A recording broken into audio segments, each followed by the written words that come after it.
all the plays and getting you in the action. We've got you covered all season long. Welcome to the BCSN Nation Podcast, powered by Marco's Pizza. Ladies and gentlemen, boys and girls, welcome into episode number 10 of the BCSN Nation Podcast, powered by Marco's Pizza, Season 2. We are so excited to be here. We got 1 week left in the regular season of the 2023 high school football season. As we get into today's episode, Mike Robb, what is one player that you've got your eyes on here in week 10? Well, let me take my glasses. Who I get my eyes on is this.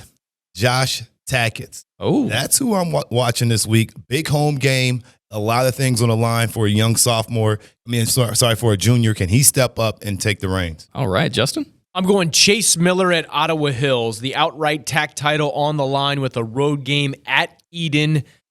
Can Ottawa Hills go 9-1?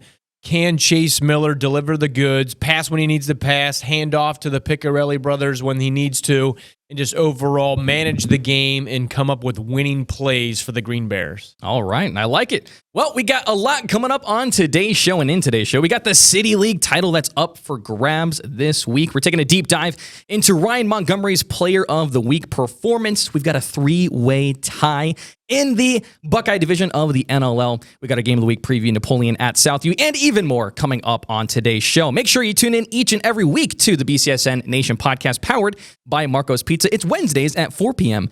on BCSN. And also make sure to listen to us on our audio podcast platforms throughout the week on Apple Podcasts, Spotify, Amazon Music, Google Podcasts, iHeartRadio, and BCSNNation.com/podcast. And also make sure you check out us on social media at BCSN Sports on Twitter, Facebook, Instagram, TikTok, and YouTube for all of our content each and every day. All right, let's start things off right away here. Let's talk about the City League Championship that'll be coming up this week. Justin, Lima Senior, 5-0 in the City League. Start 5-0 in the City League. We got the Battle of the Spartans coming up. What are we looking at? Who takes this crown? Yeah, this game is start at Lima Senior, so we're looking forward to this one in the sense that Nate James has done such a good job with his first year with the Spartans of Start. And keep in mind, back in the preseason, Scott was the team to beat. They had come off a playoff appearance last year. They had a number of playmakers coming back. And Scott has had a decent season, probably not meeting the expectations that not only we thought that they could meet, but internally I'd imagine that Rasan Wilson thought that his team would have a better record at this point heading into Week 10. But with Start and what they've been able to do, because they beat Scott in the midpoint of the season, that was kind of a championship game precursor, if you will. So having that game already under their belt gives them this opportunity where it's a winner-take-all showdown on the road at Lima Senior. But for Start, they're looking at a 12, 13, or 14 seed with a loss, so they're going to be in the postseason regardless of the outcome. But if they can pull an upset win, they could be a 7 to 12 seed heading into the postseason, and obviously a 7 or an 8 seed would get you a home game in the postseason. So it's one of those things. Talking to a lot of coaches this week, everything, all the goals that they had as a team are all out there, still able to be achieved going into Week 10, and that is the case for both of these teams, Lima Senior and Start. Yeah, this is the Spartan Bowl. I'm super excited about this one. If you're down there in Lima, make sure y'all bring me back a Kewpie burger, please, because I will not be able to make it. But if you do go down there, I must be an unofficial sponsor for them. So Kewpie for the win. So either way, both teams are going to win in that matter. But this is a game about pride. Nate James and his guys, as you said it, they've played extremely hard these past few weeks. They went 4-0 in the past 4 weeks. So they're winning games. They're winning tough, close games. But now going up against this buzzsaw in the Lima Senior Spartans, this is going to be a tough game for their secondary. They got super sophomores. This is a young football team.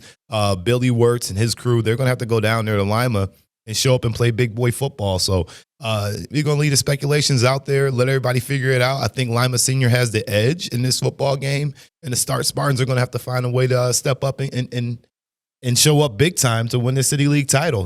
So it's interesting to see Lima Senior in their first year here in this league competing for a title, but I don't think this is the last that we'll see them doing this. All righty. Well, you guys can catch out BCSN for highlights and how that game plays out this week. But let's move on now into our Charlie's Dodge Chrysler Jeep Ram Player of the Week.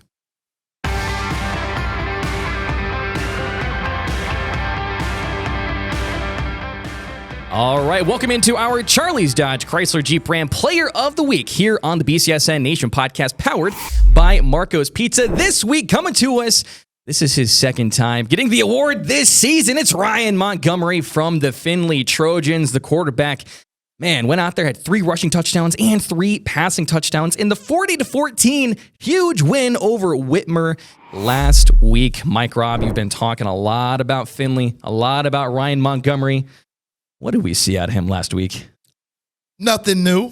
Okay. We see what he does, and everybody understands who Ryan Montgomery is, unless you live under a rock or you just don't watch football. But if you're watching this podcast, you absolutely know who the Findlay Trojans are. You know, Stephen Adams, he's done an excellent job, and Mike Montgomery, and that's the father.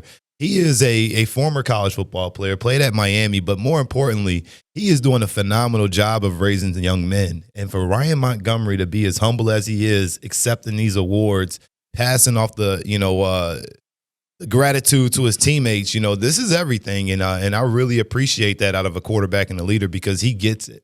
He's got 4 stars all over the place. He can go to any college that he wants to at this point in time in his career. And for him to be coming back next year and to be as humble as he is, his leadership style is amazing, and he's only got the sky to the limits for him. Yeah, he's a 4-star. Mike Robb, do you think he's got a chance to be elevated to a 5-star? Absolutely. Yeah.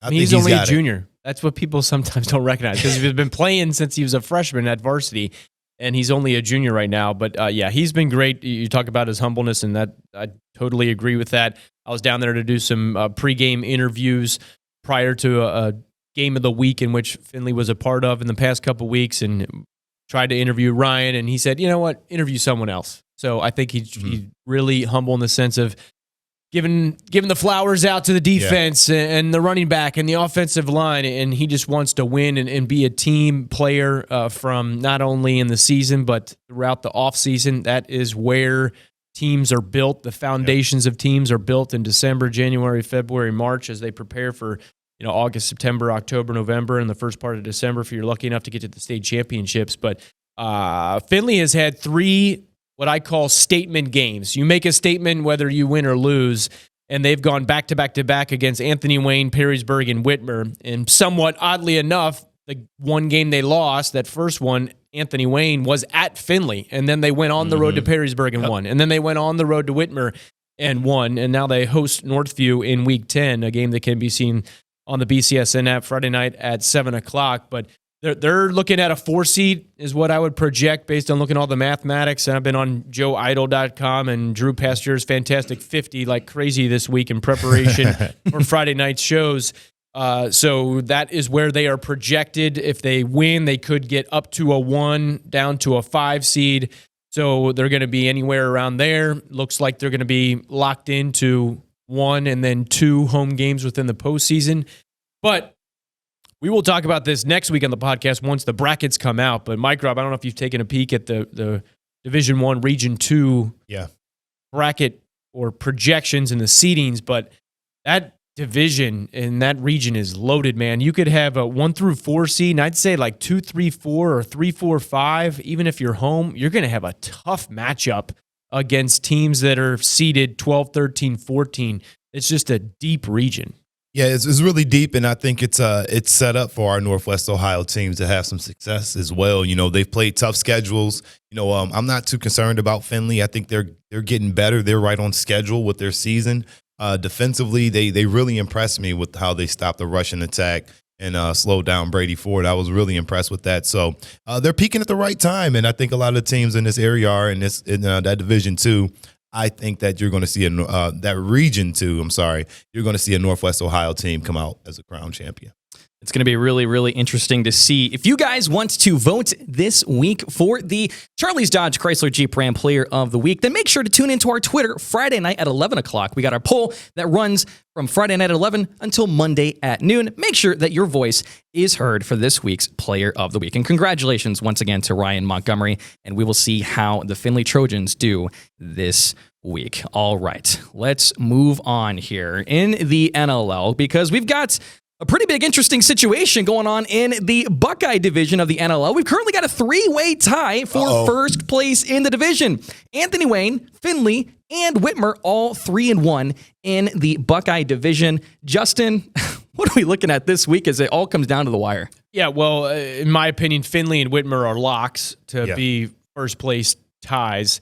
So it's just a matter of it's a two-way tie or a three-way tie. Perrysburg played itself out of being a part of this conversation with back-to-back losses, losing to Findlay and losing to Whitmer in successive weeks. And now they got the showdown, a traditional rivalry of the modern era within the NLL with Anthony Wayne at Perrysburg in Week 10. So it's a coin flip game, in my opinion, between Anthony Wayne and Perrysburg. Both have proven they can win. Both have proven that they can lose. Yep. I don't know where to go on that with the Generals or the Yellow Jackets, but I think Findlay and Whitmer will be locked in to that game because I think Findlay and Whitmer are both going to handle business. There could be running clocks in those games. They might be finished up by 9 o'clock. And they're going to have a fourth quarter to watch between Anthony Wayne and Perrysburg, and I think that's when that game will be determined. It'll be a 4-quarter game, and then they'll figure out if they're co-champions or three-way champions. But yeah, I don't feel strongly one way or another. I know Anthony Wayne has been your dark horse, but you've talked about Josh Tackett's and the Perrysburg Yellow Jackets just the same. So curious your thoughts on that matchup. Yeah, I think this is a game. It's going to be a classic chess match, in my opinion. When you look at this game and look at the coaches and look at the relationships that both of these staffs and teams have together, this is going to be a classic, slobber knocker, in my opinion. So that's why I said at the beginning of the show, it's about Josh Tackett. Yep. How do they respond? How do they rebound? Getting themselves back on track in a big game situation. And it's important for them. I think they're a little bit more healthy now. I think they've gotten a lot better. But for Anthony Wayne, this is just a tough football team. I mean, tough kids. Defensively, they're defensive-minded. They got high IQ. We saw it on the Dunn Drive of the Week a couple weeks back. They do everything right, and I think it's going to be a tough football game. And I think the advantage goes to the Beehive because they have that big stand, that big fan base is going to be there. They're going to be at home, so they get a little bit of comfort to be comfortable. But that doesn't mean anything because we've seen the Generals go on the road and get big W's too. Yeah, they've done it at Perrysburg, and just looking at the projections, keeping in mind Perrysburg's a Division I team. Yeah. Anthony Wayne is a Division II team. So when you're looking at the playoff implications of this matchup, it's way more of a must-win game for Perrysburg. There's one scenario where Perrysburg wins and they still go on the road for their first-round playoff game. Right. So Anthony Wayne is up number 2, I believe, rated right now, entering this game. So a win for them is only going to be plenty of first and second level points because they would be beating a Division I team. But yeah, it is definitely more of a must-win game for Perrysburg because they need all that they can do after coming up short against the other fellow Division I teams in the NLL Buckeye division. All right, it's going to be really, really interesting to see how all of this plays out Friday night. So make sure you tune in to Game Day Nation and Game Day Nation Overtime to hear about all of that. All right, let's jump in now to our clip of the week.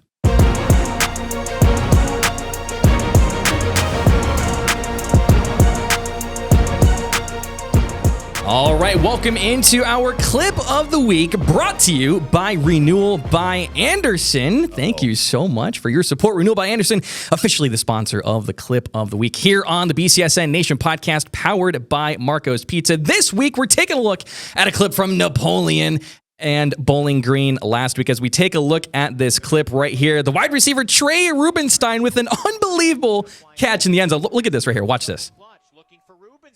Oh, my God. Snagged it on his head top. I mean, that is a classic, what they call now bean top play. Put that right on your bean top, go up and get it. The ball was thrown up there perfectly because he knew exactly where Trey was going, and that Trey was going to out-jump that guy. I mean, boxed him out, closed him out, one-hand catch, switched it to the opposite hand. Yes. I mean, that right there is classic, Justin. Yeah, excellent awareness. I'm huge on awareness, where body positions are, not only on the football field, but any sport, and knowing what the right play is at the right time. And The reason why he switched that is because if you catch it with one hand, you're taking that hand and that arm to the ground where what could happen? It could come loose, jostle loose, and a spectacular play becomes not a spectacular play.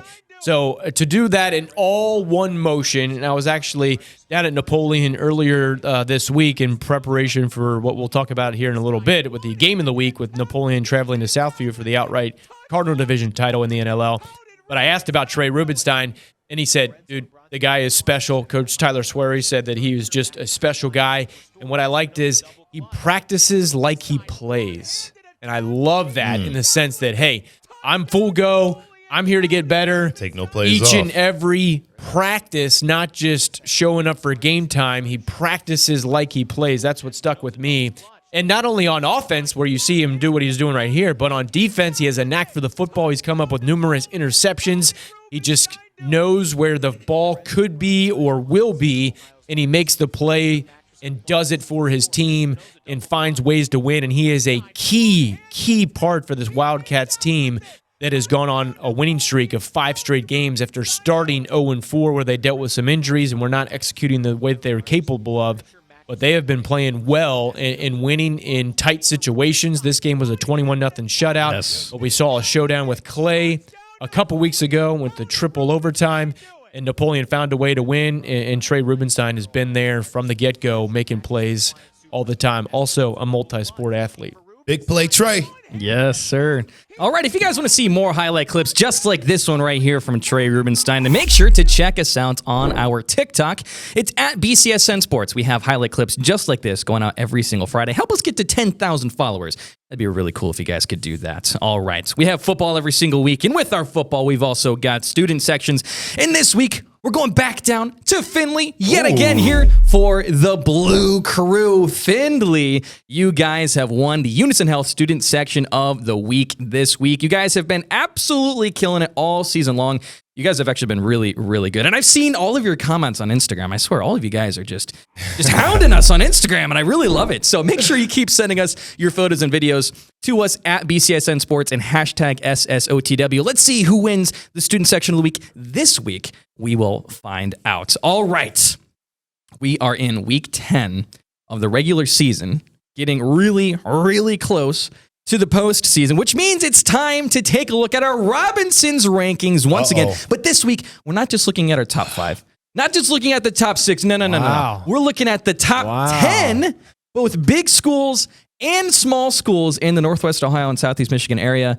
Mike Rob, let's have at it. What are your Robinson's rankings? Well, as you can see it there on the screen, we have to mix it up a little bit. So I'm gonna give you a couple of different things. Let me take these off for you guys.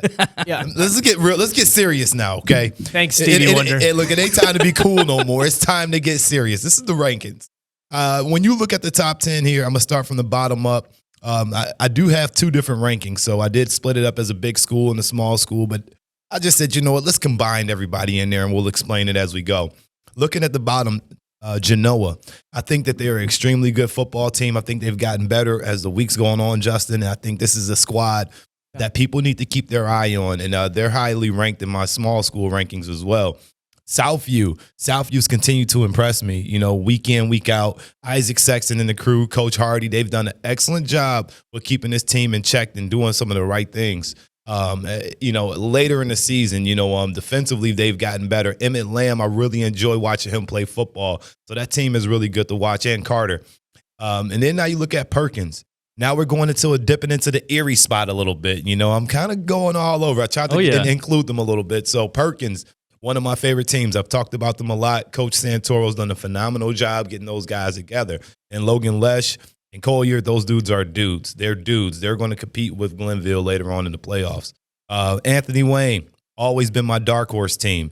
They got bumped down a little bit because I've added two of my smaller schools up a little bit higher. Perrysburg, they've kind of slid a little bit. They've been ranked as high as 2 in my rankings, but they're down to 6 now. Those things could change if they can get a big win versus Anthony Wayne. Looking at Liberty Center, they got a trio of brothers over there that's been getting it done week in, week out. I think this is one of the best teams in the state. I project Liberty Center to be in the state championship game, as well as the number 4 team in Whiteford.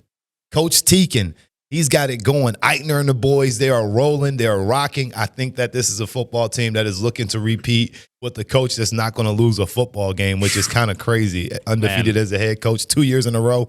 I see it happening, Coach Teakin. Whitmer in the 3 spot, dropping down to Finley last week. Ryan Montgomery came out there and put on the show, surgically dissected that team defensively, and they did a really good job. And I think that's their difference maker, is that they play good defense. So Finley, they move on up. We talked about him. Ryan Montgomery, he's a guy. He's a difference maker. When you got a quarterback that can make plays, everything changes. And then number 1, Central Catholic. This is a football team playing in the Prep Bowl this week. On Saturday, they are one of the best football teams in the state of Ohio. Hands down, one of the best offensive lines. Defensively, they play fast and furious, and they make great adjustments. We saw them do some things special last week versus St. Francis, really shutting out their rival, putting a nail in their coffin for the season. And in Central Catholic, I see them repeating the state championship too. So that's what I got for my top 10. I like it. You put in the work. I like it. A number of other teams, I would agree on those. Some other ones that I would throw in there in the sense of, how good these teams are against like competition. Yeah. Obviously, we put a Division I team against a Division 5 or 6 team. The Division I team is going to go, but we can't just have a list of 10 Division I teams. That's not how it works. So Liberty Center, I got Finley up there, Perkins, Whiteford, Whitmer, I slid them down a little bit. Oak Harbor is another team in the Genoa region in Division 5. Oak Harbor beat Genoa 21-0 at Genoa a couple weeks ago. Oak Harbor has been really impressive. I think they're at minimum a third-round playoff team, maybe deeper. Anthony Wayne, Tiffin Columbian, a Division III team, a team that could run into Central Catholic at some point in the postseason. I got Southview, Ottawa Hills, not on your list. You could find them maybe an 11 or 12 spot on your rankings. I think they have a chance to get a home game, go on a little bit of a run, kind of prove. They've run into rural teams in the postseason and come up short, but I think this is an improved Ottawa Hills team that has a chance to go on a playoff run with a variety of playmakers, both offensively and defensively. Also, Archbold, Edison is having a great season as well. There's that SBC Bay Division and the bigger school division. There's some quality teams in there that have done really good stuff. And then Tiffin Calvert and Hopewell Loudon, some Division 7 teams. They actually go head-to-head in Week 10 this week. That game's at Hopewell Loudon. Both of those teams ranked in the top 10 in the state. So, obviously, those teams have had some great seasons in our area as well. But, looking forward to the postseason. A lot of teams got to get their way in. Some teams have already clinched. Some teams are win and get in. Some cases they can lose and still get in. But once we get those brackets, it'll be a feast for us here next week for the podcast. Absolutely, yes. We got a bunch of teams that are battling it out here to get themselves in the postseason. It's going to be a good time. All right, well, speaking of those games, we've got our big one coming up this week. It's our Game of the Week preview.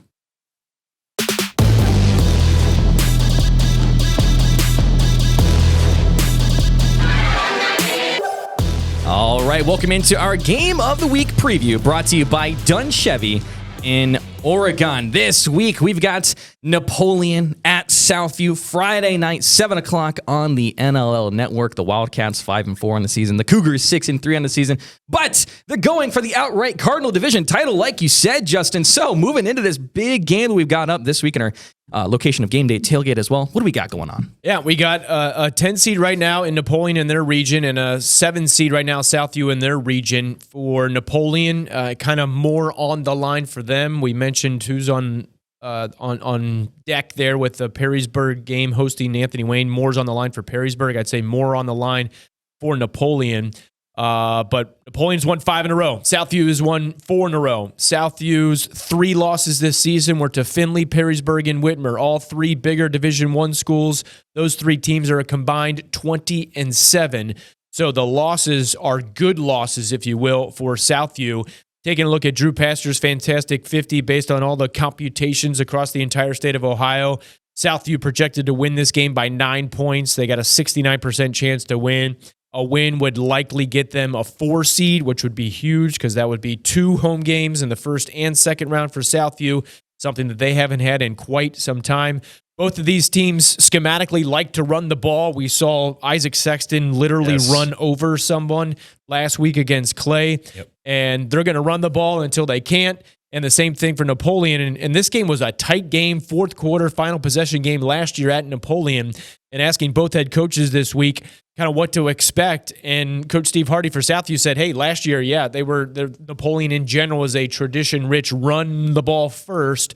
But he said in the second half of their game last year, they were out in a full spread formation, throwing it all around the yard. So they got to be prepared for a bunch of different things. Southview's defense has been built to beat the run, and they've done a really good job of that. They shut out Bowling Green, as did Napoleon in the run-heavy offense for Bowling Green that they bring to the field.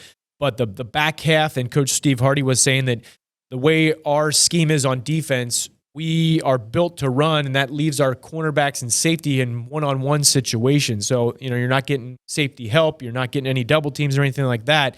And he likes the way that their Zach Carter and Emmett Lamb have played the cornerback positions. But we have seen Ryan Montgomery. I know he's torched a lot of people, but he really torched Southview, 6 touchdown passes. And we've seen some teams beat them. Whitmer has gone deep on them. I was at the game where Brady Ford hooked up with Logan Frank on multiple occasions that beat them. So this matchup is intriguing. I think Southview has the edge in this one, but you gotta show up on Friday night in Week 10. I agree with you, and I think that's exactly what's going to have to happen is Napoleon, they've been tricky this year. It's hard to put a beat on them because of the way they've played football this year. They run the ball, and then they come out passing the ball. And then it's all about Espinoza.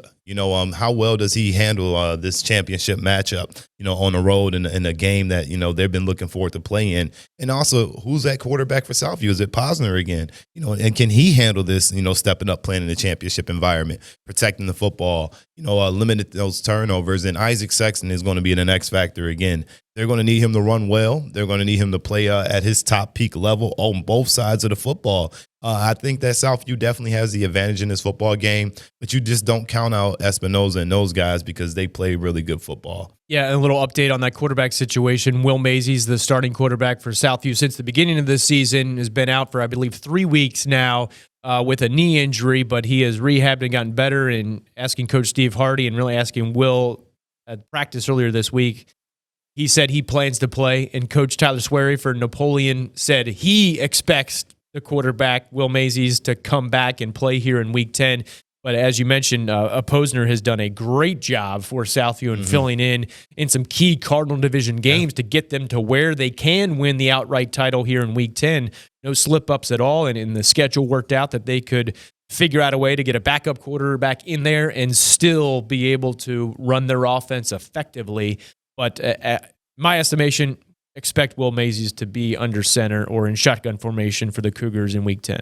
All right. Well, you guys can make sure you tune into that game this Friday, 7 o'clock on the NLL Network. Make sure to tune in. You can watch highlights of that during Game Day Nation as well. We've got Game Day Tailgate there. We've got everything going on with this Napoleon at Southview game this week. All right, well, we got that game, but we've also got a bunch of other games Thursday and Friday. Justin, what are we looking at? Give me the list. Give me the list. In addition to the matchups that we just talked about, Wade at Woodward on Thursday night. Rivalry. Tim Clegg, play-by-play man, will not be in that game, but Mike Robb will be there with Sam Newcomb on the call this Thursday night live on BCSN. Napoleon Southview, we broke that down. A-Dub Perrysburg broke that down. We got Detroit Central at St. John's. St. John's on the outside of the playoff picture right now. They need a win to get in all likelihood. St. Francis at Bedford. Curious to see that matchup. St. Francis has played better in the second half of the season. Bedford has dealt with a quarterback injury, and they're trying to figure things out and see what the playoff picture for the Kickin' Mules looks like, but it'll be dependent upon this outcome. Bowling Green, Fremont Ross. We got Clay at Rogers, Northview at Findlay, Van Buren, Cardinal Stritch, Huron, Edison, Port Clinton, Sandusky, all on the BCSN app this coming Friday. Huron, Edison, looking forward to that matchup. I've seen great offensive plays from both of those teams this year. As a lot of teams stay healthy. You want to stay healthy in Week 10 as you approach Week 11 and 12 and possibly beyond. But some other games as well. Some other teams we didn't mention in the rankings there. Macomb and Liberty Benton, some rural schools down south from our main viewing area. Both tradition-rich programs. Macomb won a state title not too long ago. They are head-to-head. Macomb at Liberty Benton. We'll have highlights of that one this Friday as well. Lake Oak Harbor. We got Bowser at Scott. Whitmer at Springfield. start Lima Senior. Plenty of games. They're going to have playoff implications, and we'll be following them on Friday night. Yes, we will. Well, make sure you tune in next week on the BCSN Nation Podcast powered by Marco's Pizza. Wednesday, October 25th on BCSN. The postseason kicks off next week. We will have all of the action, all of the stories, everything right here on the show. Thank you so much for stopping by. We'll see you next week.